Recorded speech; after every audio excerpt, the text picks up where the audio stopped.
body. Numericals corresponding to Hess's law of conservation of energy. Earlier lecture we considered one more. सोपच असतो हा, मुद्दाम जरा किरकोळ काही त्यात ट्रिक असलेले घेतोय. मग बुक्समध्ये आणि नोट्समध्ये असलेले सोपे एक्झाम्पल्स तुम्हाला पहिल्यांदा न बघता करायचं आणि मग त्यात चेक करायचं, तुम्हाला एकदम जमायला लागेल. आता बघा इथं calculate the heat of formation of anhydrous AlCl3 असं म्हटलं आहे. म्हणजे हीट ऑफ फॉर्मेशन ऑफ असं म्हटलं आहे, याचा अर्थ एन्थाल्पी ऑफ म्हणजेच डेल्टा एच ऑफ, नाही का. डेल्टा एच विचारलं आहे, कुणाचा विचारलं आहे? फॉर्मेशन ऑफ एनहायड्रस AlCl3 म्हणजे Al2Cl6. आता तो एक मुद्दा आहे. आपण नॉर्मली AlCl3 लिहितो, पण पुन्हा तोच मुद्दा जो बेसिक आपण आता मी ते सर्कल वगैरे असं काढून दाखवत नाही. बघा aluminium, example of incomplete octet, example of incomplete octet, नाही का. बघा जुनी गोष्ट आहे त्यामुळं, पण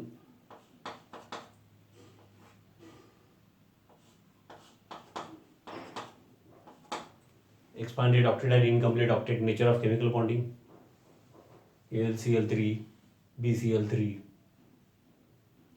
BeCl2, they act as therefore Lewis acids, and lone pair containing expanded octet, so many we have considered. PCl5, phosphorus in the outermost shell more than 8. Okay. So aluminum in AlCl3 can accommodate one electron pair. म्हणून तर anhydrous AlCl3 electrophilic reaction Cl plus तयार होतो. Carbonium ion, methyl carbonium ion, alkylation, acylation, halogenation, तिथं anhydrous AlCl3 का वापरतो? तर AlCl3 कॉन्टॅक्टमध्ये असेल तर काय होतं, ॲक्च्युली AlCl3 फॉर्ममध्ये स्टेबल नाही. तर 3 लोन पेअर्स ऑन, आता हॅलोजन म्हटलं की आम्हाला माहीत असतं in the outermost shell 3 lone pairs, प्रत्येकावरती काढत नाही मी. 1 अनपेड अँड 3 लोन पेअर्स, त्यामुळे त्याची रुटीन व्हॅलन्सी 1. मग हा लोन पेअर इकडं शेड पेअर होणार, इनकम्प्लीट ऑक्टेट आणि लोन पेअर, आणि ही लोन पेअर इकडं. म्हणजेच काय होईल बघा, असं एक त्याला जोपर्यंत कोणी रिॲक्शनला वगैरे असत नाही तोपर्यंत या. अँड देअरफॉर केमिकली AlCl3 आपण असं लिहित असलो आणि एनहायड्रस ॲक्वस सोल्युशनमध्ये परत वॉटरमधला ऑक्सिजन, त्याची लोन पेअर, मग स्थिती बदलते. म्हणून तर प्रत्येक वेळेला ॲरोवरती पण लिहिलेलं आहे पूर्वी, electrophilic substitution reactions of aromatic compound. ते just AlCl3 we are not mention, anhydrous AlCl3. तर ही लोन पेअर इकडे शेड पेअर झाली, याची लोन पेअर इकडे शेड पेअर झाली, आणि त्यामुळे तो Al2Cl6 एनहायड्रस. बरोबर. तर केमिकली लिहिताना AlCl3 लिहितो, पण असं मेन्शन केलं तरी ते जास्त बरोबर आहे. ॲज लॉंग ॲज तो सेपरेट, अनरिॲक्टेड, अनकम्बाईन्ड एनहायड्रस फॉर्ममध्ये AlCl3 आहे. ओके. तर ते एक गोष्ट त्यानिमित्ताने या सगळ्या गोष्टी, आणि सगळं MCQ मध्ये कुठं उपयोगाला येईल, म्हणजे कुठल्याही क्वेश्चनमध्ये कुठल्या टॉपिकमध्ये येईल सांगता येत नाही. म्हणजे येतच ते, पण सांगता येत नाही, म्हणून त्या वेळेला बघायचं. नाही तर न्यूमेरिकल असं नको, ते करायचंच. तर enthalpy of formation of anhydrous AlCl3 विचारलं आहे, म्हणजे काय विचारलं ते पहिला क्लिअर पाहिजे. मग एन्थाल्पी ऑफ फॉर्मेशनची आपली डेफिनेशन, त्याच्यावर आपण बघितलेले एक्झाम्पल्स, ते सगळं आठवा आणि याचं लिहा. थोडं पॉज करायचं, लगेच लिहायचं, विचार करायचा, परत पुढचं बघायचं. पहिलं सोडवायचा प्रयत्नच करायचा कालच्या प्रिव्हियस लेक्चर म्हणूया. ओके. ते बघितलं नसेल, किंवा हे enthalpy of formation, delta H, combustion, enthalpy of combustion, heat of reaction, ह्या सगळ्या मागच्या गोष्टी बघितल्या नसेल तरी नाही, असा अभ्यास करायचा नसतो. मग हे करू नका, पहिलं ते करा. ओके. तर enthalpy of formation of anhydrous AlCl3 विचारलंय, म्हणजे डेल्टा एच कुठल्या रिॲक्शनचं विचारलंय. तर फॉर्मेशन ऑफ एनहायड्रस AlCl3, फक्त AlCl3 च्या ऐवजी तो या फॉर्ममध्ये असतं म्हणून तो Al2Cl6 म्हटलंय. Al2Cl6 सॉलिड असतो, इथं मेन्शन केलेलं नाही, पण इथं SS लॉमध्ये फिजिकल स्टेट्स व्हेरी इम्पॉर्टंट, ते आपल्याला माहीत पाहिजे, लिहिताना लिहायचं असं असतं, काही छोट्या छोट्या गोष्टी असतात. आणि मग तिथं दिलेलं नाही आहे, कारण तुम्हाला AlCl3 सॉलिड असतो, मग Al2Cl6 सॉलिडच असणार. टेम्परेचर वगैरे मेन्शन केलेलं नाही, म्हणजे standard conditions 298 kelvin, 1 atmosphere pressure, हे गृहीत धरून तू काही गोष्टी आपल्याला सहज यायलाच पाहिजेत, म्हणजे माहीत असायलाच पाहिजेत. ओके, तर फॉर्मेशन ऑफ हे विचारलं नाही का, तर म्हणून रिक्वायर्ड इक्वेशन म्हणून इथं पहिला लिहितो मी. व्हॉट इज आस ते पहिला लिहितो मी, त्याला नॉर्मली रिक्वायर्ड इक्वेशन म्हणतात. रिक्वायर्ड इक्वेशन ते काय आहे, तर फॉर्मेशन ऑफ Al2Cl6 त्या फॉर्ममध्ये विचारलं म्हणून त्या फॉर्ममध्ये, नॉर्मली बोलताना आपण AlCl3 बोलतो, तर त्या फॉर्ममध्ये Al2Cl6.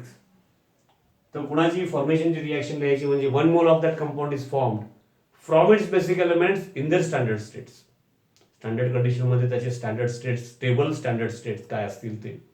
ओके, म्हणजे वॉटरच्या फॉर्मेशनच्या वेळेला आपण वॉटर 1 मोल हे फिक्स झालं फॉर्मेशन म्हणलं, पण इकडं basic elements hydrogen, oxygen, standard condition, standard states, म्हणजे हायड्रोजन ऑक्सिजन लिहायचं, H2 आणि O2, H आणि O3 नाही चालणार. ओके, येस, म्हणजे बेसिक डेफिनेशन. तर ते रिक्वायर्ड इक्वेशन लिहितो. बघा, असं एक 2-3 एक्झाम्पल जरा विस्ताराने बोललं की बघ पुढं 2020 प्रमाणे Al2Cl6 solid solid solid S असं स्मॉल मेन्शन करून ब्रॅकेट 1 मोल त्या फॉर्ममध्ये म्हणून हा 1 मोल झाला. आता 1 mole of that Al2Cl6 anhydrous म्हणजे सॉलिडवाला, कारण ॲक्वा सोल्युशनमध्ये मग ते आयन्स एनहायड्रस म्हटलं, याचा अर्थ absence of moisture. 1 mole is form. Basic elements कोण आहेत बरं, ॲल्युमिनियम आहे. स्टेबल फॉर्ममध्ये, स्टँडर्ड स्टेट्समध्ये ॲल्युमिनियम Al फॉर्ममध्ये लिहितो, आणि क्लोरीन Cl2 फॉर्ममध्ये लिहितो, Cl नाही Cl2. हे पहिला स्केलेटन तयार झालं.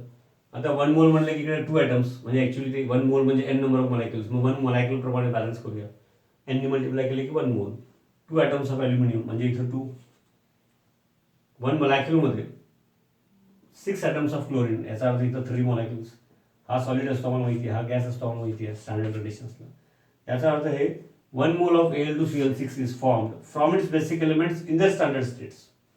स्टँडर्ड कंडिशन्स त्याचे जे काही फॉर्म असतील, जसं क्लोरीन स्टँडर्ड कंडिशनमध्ये Cl2 फॉर्ममध्ये असतो, आणि गॅशियस असतो म्हणजे ते स्टँडर्ड स्टेट्स. म्हणजे एन्थाल्पी, तर याचा डेल्टा H विचारलेला आहे, question mark. Enthalpy change of this reaction, आणि ही reaction basically formation of Al2Cl6 आहे, एनहायड्रसवाला. So enthalpy of formation of anhydrous Al2Cl6, किंवा हीट ऑफ फॉर्मेशन ऑफ, त्याला डेल्टा Hला heat of formation, heat of reaction general. Formation reaction असेल तर formation, combustion असेल तर कंबशन, उद्या डायल्युशन असेल तर मग ते सोल्युशन, डायल्युशन, मग त्यामध्ये टर्मिनॉलॉजी बदलत जाते. एन्थाल्पी ऑफ किंवा हीट ऑफ म्हणजे delta H. We want to find, calculate delta H of this reaction. आणि डेल्टा H माहीत असलेले हे 4 रिॲक्शन्स दिलेले आहेत. प्रिव्हियस लेक्चर बघितलं असेल तर हे सोपं जाईल. तर मी सांगितलं होतं की जे गिवन डेटा आहे, म्हणजे ज्या रिॲक्शन्स आणि करस्पॉन्डिंग त्याचा डेल्टा H दिलेला असतो आपल्या सोयीसाठी. नंबर इथं दिलेले आहेत 1 2 3 4, त्यामुळे इथं काही करायची गरज नाही, तरी पण आपल्या सोयीसाठी आपण याला 1, याला 2, याला 3, याला 4, त्याला नंबर देत नाही, रिक्वायर्ड इक्वेशन. ओके, 5 म्हणून. आता काय करतो आपण, मग गिवन डेटामधली प्रत्येक इक्वेशन रिक्वायर्ड मधल्या कोणासाठी वापरायची ते ठरवायचं पहिलं. कुठल्या स्पेसिससाठी, रिॲक्टन्स किंवा प्रोडक्ट्स मधला कुठला स्पेसिस, फिजिकल स्टेटसह, आणि त्याप्रमाणे मग तो रिॲक्टन्ट साईडला आहे का प्रोडक्ट साईडला आहे, म्हणजे आपल्या बोलण्याच्या भाषेत आपण लेफ्टला आहे का राईटला आहे, त्याप्रमाणे रिक्वायर्ड इक्वेशनमध्ये तो कुठल्या साईडला किती मोल आहे, त्याप्रमाणे मग multiply by, divide by, reverse वगैरे काय असेल ते या रिॲक्शनवर ऑपरेशन केलं की या रिॲक्शनला, समजा या रिॲक्शनला 2 ने मल्टिप्लाय केलं तर त्याच्या डेल्टा Hला आपण 2 ने मल्टिप्लाय करायचं. रिॲक्शन रिव्हर्स केली तर डेल्टा Hची साईन जी असेल ती बदलायची. इथं आता एक्झोथर्मिक आहे, मायनस आहे. ओके, आता बघ, रिक्वायर्ड इक्वेशन आणि गिवन इक्वेशन नंबर 1 असं पहिल्यांदा एक एक एक बघायचं. तर रिक्वायर्ड मधले कुठल्या स्पेसिससाठी गिवन इक्वेशन नंबर 1 वापरता येईल. तर तुम्ही म्हणाल की बरं झालं, इकडे 1 मोल Al2Cl6 आहे राईट साईडला, इकडे पण 1 मोल Al2Cl6 आहे राईट साईडला. Multiply equation 1 by 1. Gone with the wind. बहे गए फिजिकल स्टेटचं. म्हणून तर चुकणं फार महत्वाचं आहे सुरुवातीला, म्हणून तर चर्चा करणं. नंतर मग म्हणतो ना गाडी पळते टनाटन. म्हणून तर एवढ्या लवकर वगैरे सुरू करत असतो आपण 11वीत असतानाच 12वीचा सिलेबस. व्यवस्थित बारकाव्यात जाऊन चर्चा करता आली पाहिजे. ओके. तर हा 1 मोल जरी असला तरी राईट साईडला एक्वस सोल्युशन आहे ते, आणि इकडे राईट साईडला सॉलिड म्हणजे जो एनहायड्रस आहे. त्यामुळे या पर्पजसाठी पहिली इक्वेशन रिक्वायर्ड मधल्या राईट साईडला 1 मोल ऑफ Al2Cl6 एनहायड्रस, आणि इकडे राईट साईडला 1 मोल असला तरी एक्वस सोल्युशन येते. त्यामुळे त्याच्यासाठी नाही वापरू शकत. मग कुणासाठी प्रत्येक इक्वेशन कुणासाठी तरी वापरायचीच रिक्वायर्ड मधल्या. एक साधं त्यातलं एक ट्रिक्स म्हणूया आपण, म्हणजे ती प्रोसिजर आहे. ऍक्च्युअली ट्रिक काय, ती प्रोसिजर आहे. HCl तर रिक्वायर्ड मध्ये कुठं नाहीच आहे, ॲक्वसवाला. हायड्रोजन पण रिक्वायर्ड मध्ये कुठं नाही आहे. इथं फर्स्ट गिवन इक्वेशन फर्स्ट आणि रिक्वायर्ड असं तुलना करायची. मग रिक्वायर्ड मध्ये रिॲक्टंट साईडला म्हणजे लेफ्ट साईडला 2 मोल्स ऑफ ॲल्युमिनियम पाहिजे. आम्हाला इक्वेशन 1 मध्ये रिॲक्टंट साईडलाच म्हणजे लेफ्ट साईडला 2 मोल्स ऑफ ॲल्युमिनियम आहेत. Okay, solid physical states. याचा अर्थ इक्वेशन 1 हे ॲल्युमिनियम रिक्वायर्ड मधले ॲल्युमिनियम लेफ्ट साईडला म्हणजे रिॲक्टंट साईडला आणण्यासाठी वापरायचे हे ठरलं. मग इकडे 2 मोल्स ॲल्युमिनियम सॉलिड पाहिजे, इकडे 2 मोल्स आहेत. याचा अर्थ पहिला थोडक्यात लिहितो आणि मग पुन्हा हे सगळं सॉल्व्ह करून दाखवतो. इथं लिहितो. याचा अर्थ काय ऑपरेशन करणार आपण हे दिसलं असेल तुम्हाला. त्याचा अर्थ इक्वेशन 1 मल्टिप्लाय इक्वेशन 1 by 1 नाही का, हे होणार इक्वेशन 1 by 1. कारण का 4 गिवन इक्वेशन आहेत, तर प्रत्येकावरती काही ना काहीतरी ऑपरेशन करायचे आपण रिक्वायर्ड मधल्या कुठल्या ना कुठल्या तरी स्पेसिसच्या हिशोबाने. आणि मग ते जे ऑपरेशन केलं मग मल्टिप्लाय बाय 1 असेल, मल्टिप्लाय बाय 2 असेल, डिवाइड बाय 2 असेल, रिव्हर्स असेल, काय त्या वेळेला जसं. आणि मग त्याला पुढचे नंबर द्यायचे. जसं इथं 1 2 3 4 दिला असेल तर त्याला पुढचा नंबर द्यायचा. म्हणजे हे जे इक्वेशन येईल मल्टिप्लाय बाय 1 म्हणजे तेच असतं, त्याला पुढचा नंबर द्यायचा 5 5 6 7 8. आणि ते रिक्वायर्ड मधल्या स्पेसिस प्रमाणे केलेलं असल्यामुळं आणि ते ॲड केले की कट कॅन्सल म्हणून हेच यायला पाहिजे. म्हणजे ते येतच ते, पण ते खात्री करायची काय चुकलं असेल आपलं तर. ओके, म्हणजे फर्स्ट इक्वेशन कशासाठी वापरायचं ते ठरलं. Equation 1 multiply by 1. Second given equation second जे रिॲक्शन दिलेली आहे त्याचा डेल्टा एच पण दिलाय, आणि रिक्वायर्ड इक्वेशन कुणासाठी वापरायचं काय. फक्त एक लक्षात घ्यायचं की रिक्वायर्ड मधला कुठल्या स्पेसिससाठी, इन जनरल स्पेसिस म्हणतो ॲटम मॉलिक्यूल आयन काही असू शकतो म्हणून. तर तो स्पेसिस ठरवत असताना गिवन मध्ये तो स्पेसिस फिक्स केला. समजा आपण पहिलं इक्वेशन रिक्वायर्ड मध्ये ॲल्युमिनियमसाठी वापरायचं ठरलं, फिजिकल स्टेटचं असलं पाहिजे, आणि तो इथं गिवन मध्ये आणखी कुठेतरी आला असेल तर मग तो वापरायचा नाही. तर इकडून बॅलन्स केला की तिकडून डिस्टर्ब होणार. हे एक प्रोसिजर आहे ती ठरलेली. ती एकदा दोनदा ऐकली, त्याप्रमाणे न बघता केलं, आणि 2-4 स्वतः एक्झाम्पल्स केले, मग टेस्ट होमवर्क असा प्रकार आहे. आणि हे बोर्ड असो, MCQ असो, नीट, MSTC, हे याला रिलेटेड एक्झाम्पल्स असतातच. नाही तर गेल उसाक आहे, अवागदरोज लॉ आहे, ज्याच्यावरून पुढे मोल कन्सेप्ट आहे, ते सोपंच आहे, घेतलं आहे, पण थोडं फास्ट घेतलं. कारण ते फक्त एकदा समजून घ्यायचं आहे की असा बेस आहे, त्याला रिलेटेड नसतं क्वेश्चन. आता त्याच्यावर आधारित पुढची मोलॅरिटी नॉर्मॅलिटी आहे, म्हणजे त्याचाच बेस आहे तो. ओके, मग सेकंड इक्वेशन कुणासाठी वापरायचं ठरलं तर हायड्रोजन रिक्वायर्डमध्ये कुठं नको आहे. HCl गॅशियसवाला, इथं HCl एक्वसवाला, इथं गॅशियसवाला आहे बघा. तर रिक्वायर्डमध्ये कुठं HCl गॅशियस नकोच आहे. रिक्वायर्डमध्ये लेफ्ट साईडला क्लोरीन गॅशियस आहे, आणि रिक्वायर्डमध्ये क्लोरीन लेफ्ट साईडला आहे 3 मोल्स ऑफ क्लोरीन, आणि गिवन डेटा सेकंडमध्ये क्लोरीन लेफ्ट साईडला आहेत, म्हणजे रिॲक्टंट साईडला आहेत. पहिली गोष्ट रिॲक्टंट साईडला आहे, म्हणजे रिव्हर्स करायला लागत. पण रिक्वायर्ड इक्वेशनमध्ये लेफ्ट साईडला 3 मोल्स ऑफ क्लोरीन लागतात. In given equation on reactant side म्हणजे left side 1 mole of chlorine is there. याचा अर्थ या रिॲक्शनला इक्वेशन सेकंडला जर आपण 3D मल्टिप्लाय केलं, सगळ्या 3D मल्टिप्लाय केलं म्हणजे 3H2 + 3Cl2 गिव्स 6HCl. तर डेल्टा एचला पण 3D मल्टिप्लाय करायचं. That's all. म्हणजे कुठं काही डिस्टर्ब झालं नाही. आता गंमत बघा इथं, हे H2 + Cl2 is equal to 2HCl, त्याचा डेल्टा एच दिलाय. याला enthalpy of formation of HCl म्हणायचं बरं का. कारण enthalpy of formation of HCl असा जर शब्द वापरला असता असं इक्वेशन न देता, तर 1 mole of HCl is formed from its basic elements in the standard states. म्हणजे बेसिकली रिॲक्शन हीच, पण इकडे 1 मोल म्हणजे त्याप्रमाणे इकडे हाफ होतं. डेल्टा एच पण अर्धा होणार. डेफिनेशनचं पुन्हा एकदा रिवाईज होण्यासाठी मी मुद्दाम बोलतोय, मुद्दाम थोडं विस्ताराने सांग. Enthalpy of formation of HCl काय, असं समजा अगदी लिंबू क्वेश्चन विचारलं आणि हे दिलंय, तर enthalpy of formation of HCl म्हणजे 1 मोल ऑफ HCl. आता स्टँडर्ड स्टेट्समध्ये HCl गॅसेस असतो, ओके, ते आपल्याला माहीतच पाहिजे.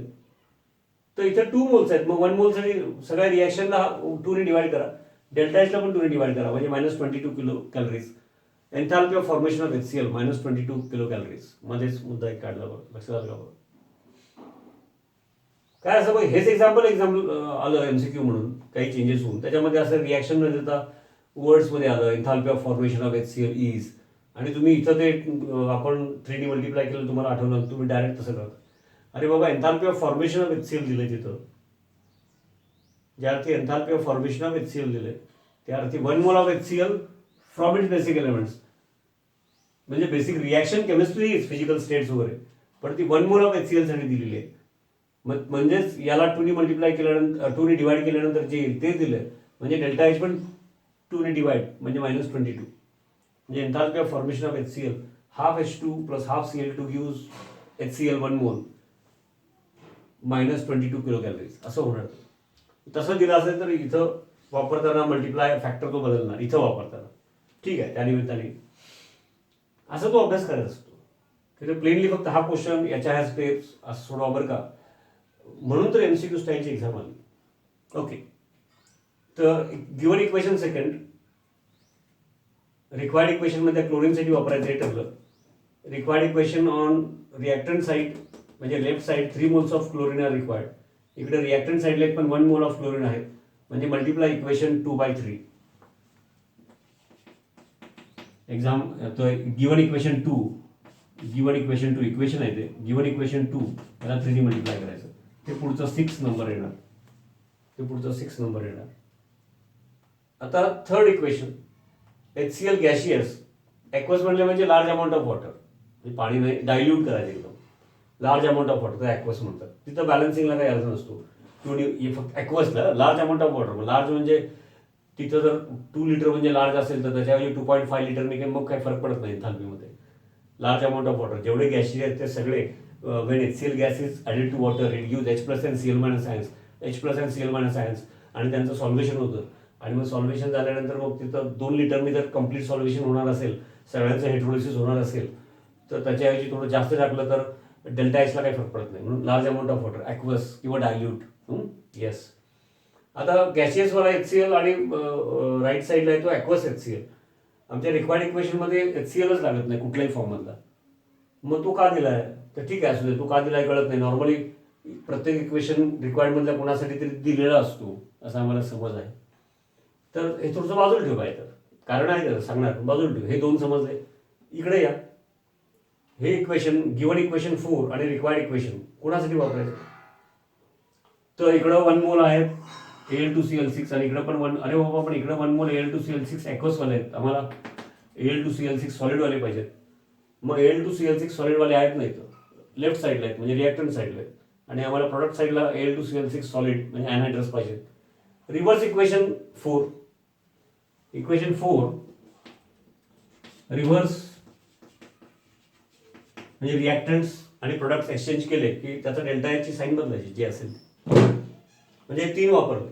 मग हा कशाला दिलाय म्हणजे काहीतरी कारण आहे. डेल्टा एच दिला आणि त्याचा रिॲक्शन दिली आणि त्याचा करस्पॉन्डिंग डेल्टा एच दिला. आता गंमत बघा की आपण मग जे ऑपरेशन्स करतो, multiply by, divide by, reverse, जे काय, जसं इथं मल्टिप्लाय बाय 1 केलं, ॲल्युमिनियम लेफ्ट साईडला 2 मोल पाहिजे, इथं मल्टिप्लाय बाय 3 केलं, क्लोरीन लेफ्ट साईडला त्यामुळे 3 मोल येतील. हे रिव्हर्स केलं म्हणजे राईट साईडला 1 मोल ऑफ Al2Cl6 अॅनायड्रस म्हणजे सॉलिड येणार. हे सगळं मग नाही का 5, 6 आणि 7 नाही का, हे वापरलंच नाही सध्या आपण, आणि ते ॲड केले तर त्या तिन्हीमधून ॲड केल्यानंतर पहिल्या इक्वेशनमधून मल्टिप्लाय बाय 1 केल्यामुळं लेफ्ट साईडला 6 मोल ऑफ HCl येणार आहे, आणि इथं मल्टिप्लाय बाय 3 केल्यामुळं राईट साईडला 6 मोल ऑफ HCl येणार आहे. आता तुम्ही म्हणाल 6 मोल ऑफ HCl इकडे येणार, इथं 3D मल्टिप्लाय केलं तर 6 मोल ऑफ HCl तिकडे येणार. 6 मोल HCl 6 मोल HCl करू ना. Here on left hand side म्हणजे reactant side 6 mole of HCl physical state they are in aqueous form. Here on right hand side जेव्हा रिक्वायरसाठी आम्ही याला 3D मल्टिप्लाय करणार नाही का, मल्टिप्लाय बाय 3 म्हणलं आणि ते पुन्हा लिहिणार, ते डोळ्यासमोर ठेवून पुढं करणारच आहे ते मी. पण ते 6 मोल ऑफ ॲक्वसवाला HCl आणि 6 मोल गॅशियस HCl असा मुद्दा येतो, ते कट होत नाहीत. गॅशियसला गॅशियस असा मुद्दा असतो. मग याचा अर्थ हे तिन्ही इक्वेशन्स वापरल्यामुळं लेफ्ट साईडला 6 मोल ऑफ ॲक्वस HCl येणार आहेत, याला मल्टिप्लाय बाय 1 करतो म्हणून, आणि या इक्वेशनला मल्टिप्लाय बाय 3 करणार आहोत आपण. तर त्यामुळं 6 मोल ऑफ HCl राईट साईडला गॅशियसवाला येणार. ते कट कॅन्सल करण्यासाठी हे इक्वेशन वापरायचं आहे. मग ते तिन्ही ॲड केल्यानंतर या साईड लेफ्ट साईडला 6 मोल ऑफ ॲक्वस HCl येतात, एक कुठलं तरी पकडा, आणि हे 6 मोल ऑफ गॅशियस HCl याला आपण हे वापरणार आहे आपण, आणि याला 3D मल्टिप्लाय केलं म्हणजे राईट साईडला याच्यामुळं जेव्हा पुढे घेणार आपण राईट साईडला याला 3D मल्टिप्लाय केल्यामुळे 6 मोल ऑफ HCl गॅशियसवाला येणार राईट साईडला. याचा अर्थ हे जर तुम्ही मल्टिप्लाय बाय 6 केलं, मग इक्वेशनला मल्टिप्लाय बाय 6 केलं की डेल्टा एचला पण मल्टिप्लाय बाय 6 करायचं, आणि मग ते first equation multiply by 1, second equation multiply by 3, हे इक्वेशन रिव्हर्स केलं, आणि लिहिताना मग हे 3 केल्यानंतर लक्षात आलं की हे का वापरायचं आहे. बरं, इक्वेशन वापरले की त्याचं डेल्टा एच वापरणार आपण. सगळे इक्वेशन नवीन इक्वेशन्स ॲड केले की त्याचे डेल्टा एच ॲड करणार, त्यामुळे केमिस्ट्री कुठंच चुकत नाही. केमिस्ट्रीचा कुठला रूल व्हायलेट होत नाही, कॉन्झर्वेशन ऑफ एनर्जी. तर लगेच समजून घ्यायचं की 1, 2 आणि 4 इक्वेशन्समुळे यातले स्पेसिस कोण ना कोणतरी येतात, त्याप्रमाणे आपण ऑपरेशन्स केले. तर ते करत असताना जे ॲक्वसवाले HCl 6 मोल लेफ्ट साईडला येतात, जे गॅशियसवाले HCl राईट साईडला 6 मोल येतात, त्यांच्यामुळं जो एनर्जी चेंज असतो, म्हणजे साध्या भाषेमध्ये ते कट कॅन्सल व्हायला पाहिजे, त्याला रिलेटेड तेवढी एनर्जी, असा तो थर्मोडायनामिक्सचाच पार्ट आहे. त्याच्यासाठी हे वापरायचं, एवढं तरी पहिल्यांदा एक त्यातलं प्रोसिजर म्हणून समजून घ्या. आणि मग लक्षात आलं आम्हाला हे मल्टिप्लाय बाय 1, हे मल्टिप्लाय बाय 3, हे रिव्हर्स, आणि मग लक्षात आलं की हे सगळं ॲड केल्यानंतर 6 मोल ऑफ HCl लेफ्ट साईडला आहेत, आणि 6 मोल ऑफ HCl हे वापरलेलंच नाही असं गृहीत धरून राईट साईडला गॅसेसवाले ते दोन्हीकडेही नको आहेत. म्हणजेच मल्टिप्लाय इक्वेशन 3 बाय 6, आणि मग तो 5, 6 आणि हा 7 बेसिकली, आणि मग हा 8. कळते का बघा, लक्षात घ्या. असे 4 नवीन इक्वेशन्स तयार होतील, ते 4ही नवे लिहून घ्यायचे. नंतर त्याची एवढी सवय होते की असं काही MCQ वगैरे आले की असं लिहून घ्या वगैरे एवढं करायलाच लागत नाही, आपल्याला ते डोळ्यात दिसायला लागतं. थोडं किरकोळ रफवर चुकू नये गडबडीत म्हणून एवढं ते. आणि एक्झाम्पल्स याच्यापेक्षाही सोपे असतात, हे काही अवघड नाही आहे, पण याच्यापेक्षाही सोपे असतात ॲक्च्युली नॉर्मली. पण काहीतरी फिजिकल स्टेट, टेम्परेचर असं काहीतरी, किंवा जसं प्रिव्हियस लेक्चरमध्ये बघा की सगळं दिलं होतं डेल्टा एच आणि फायनल विचारलं होतं डेल्टा यू, एन्थाल्पी चेंजेस दिले होते. ओके, आणि मग त्याप्रमाणे delta U internal energy change delta U विचारलं होतं. तो ते शेवटच्या स्टेपमध्ये परत सगळं डिटेल परत सांगत नाही, आठवण करून दिली, ते पण पुन्हा बघा. म्हणजे प्रत्येक इक्वेशन वापरायचं, एकदा वापरायचं रिक्वायर्ड इक्वेशनच्या हिशोबाने, पुन्हा एकदा रिपीट करतो. हे मल्टिप्लाय बाय 1 करणार याच्यासाठी, दिस मल्टिप्लाय बाय 3 म्हणजे मग हे येणार, हे रिव्हर्स करणार म्हणजे हा येणार, आणि हे तिन्ही वापरल्यानंतर ॲड केले तर नको असलेले HCl जे येतात ते कट करण्यासाठी मल्टिप्लाय बाय 6. असे 4ही इक्वेशन्स वापरले. जे काही सांगितलं मी रिपीटेडली तिकडं बारीक अक्षरात लिहिलं, ते नव्याने लिहून मग ॲड करायचे म्हणजे कॉमन असतील ते कट कॅन्सल वगैरे ते सगळं, म्हणजे त्याला म्हणताना आपण ॲड करायचे म्हणतो. एका साईडला असतील तर ॲड करणार, अपोजिट साईडला असतील तर कॉमन असतात ते कट होतात. तर ते सगळं केल्यानंतर जर हेच इक्वेशन मिळणार असेल तर करस्पॉन्डिंगली त्यांचे डेल्टा एच हे नवीन 4 इक्वेशन्स याच्यावरून आलेले ते ॲड केल्यानंतर याचाच डेल्टा एच मिळणार. एवढं साधं ते हेसेस मेथड आहे, law of conservation of energy त्यामुळे म्हणलेली आहे. तर ते ॲक्च्युली आता मी एक्सप्लेन केलं त्याप्रमाणे ते लिहितो इथं. आणि मग अजून पुढे जाऊया. I need to remove this and go ahead. आता तुम्हाला आयडिया आली असेल, आता तुम्ही न बघता पुढचा प्रयत्न करायचा, सॉल्व्ह करायचा आणि मग बघायचं, असं मध्ये पॉज करून बघायचं.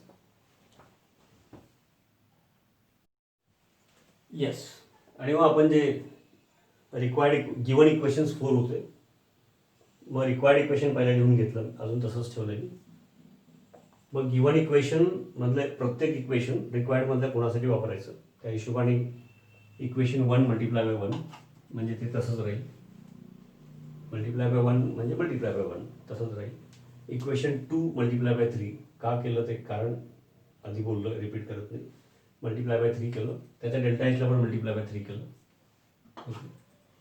त्यानंतर हे इक्वेशन याच्या हिशोबाने हे लक्षात आलं पहिल्यांदा म्हणून हे रिव्हर्स केलं, म्हणजे रिॲक्टंट प्रोडक्ट्स एक्सचेंज केलं तर डेल्टा एच मायनस होता तो प्लस झाला. मग हे तिन्ही इक्वेशन्स ॲड करायचा विचार नंतर तो आपल्याला पटकन सुचतो, आत्ता आपण तसा विचार करायचा सुरुवातीला की हे तिन्ही इक्वेशन्स एकत्र केले त्याचे डेल्टा एच पण एकत्र करणार, म्हणजे हे नवीन इक्वेशन्स काय झाले बरोबर. 1 2 3 4 पहिले इक्वेशन्स होते, हा झाला 5th इक्वेशन, हा झाला 6th इक्वेशन. मग आपण याच्यावर ऑपरेशन केलं, रिव्हर्स केलं बरं का, त्यामुळं हा याला मी 7 म्हणतो कन्व्हिनियन्ससाठी. आणि मग आमच्या लक्षात आलं की HCl याच्यातून येणारे लेफ्ट साईडला ॲक्वसवाले आणि याच्यातून येणारे राईट साईडला HCl 6 मोल्स आहेत, ते कट कॅन्सल करण्यासाठी याला 6ने मल्टिप्लाय करायला पाहिजे. तर याला 2 नी म्हणजे ऑलरेडी तो याला हे इथं आलं. ओके, मुद्दा लक्षात आलं का की ॲक्च्युली आपण वापरले कुठले कुठले इक्वेशन्स आणि सगळ्यात शेवटी कुठलं वापरलं. तर हे इक्वेशन होतं आपल्याकडे, हे ऑलरेडी 2 मोलसाठी होतं त्यामुळे याला 3ने मल्टिप्लाय केलं. मग 6 पाहिजे, 6 येण्यासाठी याला 6ने मल्टिप्लाय केलं, याला 6ने मल्टिप्लाय केलं की यालाही 6ने मल्टिप्लाय करणार. ओके, आणि मग तो जो काही आली ती व्हॅल्यू, आणि हे नवीन मग 5 6 7 आणि शेवटी याच्यावर ऑपरेशन केलं म्हणून याला 8 म्हणूया, आपल्या सोयीसाठी असतात 8.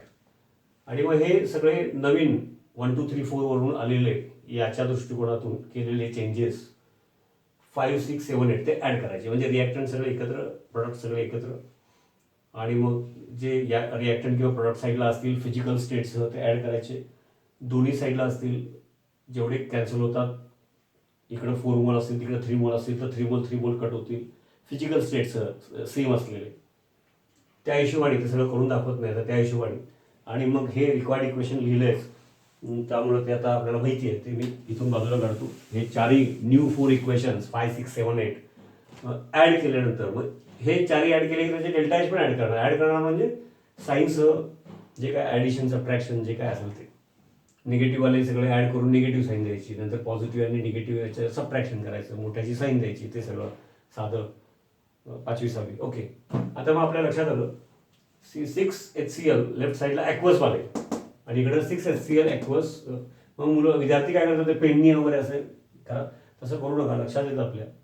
किंवा अशा प्रकारचं थोडंसं मोठं एक्झाम्पल आहे, अवघड वगैरे काही नाही, नॉर्मली सोपे एक्झाम्पल घ्यायचे असतात. मी थोडं उलटं केलं आहे आणि मग रुटीनमधली टेक्स्टमध्ये सॉल्व्ह केलेले, नोट्समध्ये सॉल्व्ह केलेले न बघता करा. आणि मग एक्स्ट्रा होमवर्क टेस्ट येणारच आहे आपल्याकडे. ते HCl ॲक्वसवाले लेफ्ट साईडला आहे, इकडं HCl, कारण हे चारही ॲड करणार आहे ना 5 6 7 8, म्हणजे हे कॅन्सल होणार. मी सोयीसाठी मग फेंट पेन्सिल घेतली आणि असं केलं, पेननी वगैरे घाण करू नका, काय केलं आपल्यालाच कळत नाही. HCl हे सगळे ॲड केल्यानंतर 5 6 7 8 left side has 6 moles of HCl gaseous, right side has 6 moles of HCl gaseous. गॅशियसवाले HCl 6 मोल आहेत, कॅन्सल झाले. समजा इकडं 6 तिकडं 5 असते तर मग एक इकडे शिल्लक करणार, लक्षात घ्या, कॅन्सल झाले.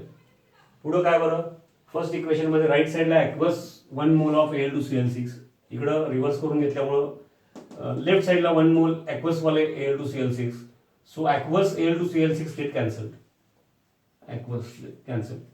आणि मग बाकीचं बघा, लार्ज अमाऊंट ऑफ वॉटर इकडं आणि इकडं ते इट गेट कॅन्सल. त्याला काही 2 ने मल्टिप्लाय केलं लार्ज अमाऊंटचा इफेक्ट आहे तो तोच राहतो. डेल्टा एचमध्ये फरक पडत नाही, म्हणून तो मल्टिप्लाय बाय 6 म्हणजे इथं पण मल्टिप्लाय बाय 6 करायचं नाही, काही गरज नाही. बघाशी मी सांगितलं त्याचं कारण. आणि मग आता उरलेले सगळे लिहूया. काय शिल्लक राहिलं बघा. फिजिकल स्टेटसह 2 moles of aluminium solid, okay, plus hydrogen cut झाले नाहीत ना, हां झाले की. हायड्रोजन 3 मोल्स लेफ्ट साईडला आहे, रिॲक्टंट साईडला. हायड्रोजन 3 मोल्स राईट साईड आहे, कट झाले. मग क्लोरीन असं सगळं स्वतः करून बघायचं, पुन्हा हेच न बघता करायचं. चुकतो, गोंधळ होतो. मग आणखी 1-2 एक्झाम्पल देतात चर्चेत, स्वतः 1-2 सोडवायचे. असं केल्यानंतर हा पार्ट एकदम इंटरेस्टिंग, एकदम सोपा आहे आणि हमखास येणार आहे एक्झामला. बोर्ड असो नाही काय CET नीटला हा डायरेक्ट किंवा मिक्स होऊन 1 काय 2-3 क्वेश्चन येतात. Al2Cl6. मग तेवढा वेळ व्यवस्थित शिकण्यासाठी दिलाच पाहिजे. आणि असं नाही शिकल्यामुळं हे ऐन वेळेला गोंधळ होतो, हे अवघड जातं. पण ह्यात अवघड काहीच नाही, बेसिक डेफिनेशन आणि प्रॅक्टिस. ओके, आता मग 5, 6, 7, 8 ॲड केल्यानंतर काय झालं तर हे आलं.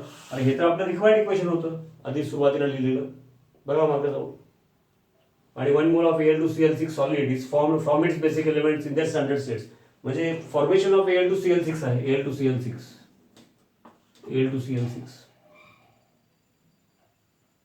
म्हणजे आम्हाला हे 4 इक्वेशन ऍड केल्यानंतर हे इक्वेशन मिळतं. मग 4चे साईनसह डेल्टा एच ऍड केल्यानंतर याचाच डेल्टा एच मिळाला.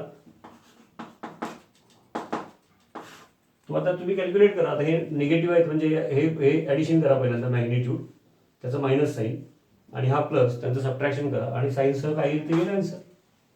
ते मी नंतर व्हॉट्सअपच्या ग्रुपवर टाकतो, ते ठीक आहे. पण असलं किरकोळ गोष्टी मी करत वेळ नाही घालणार व्हिडिओचा तुमचा.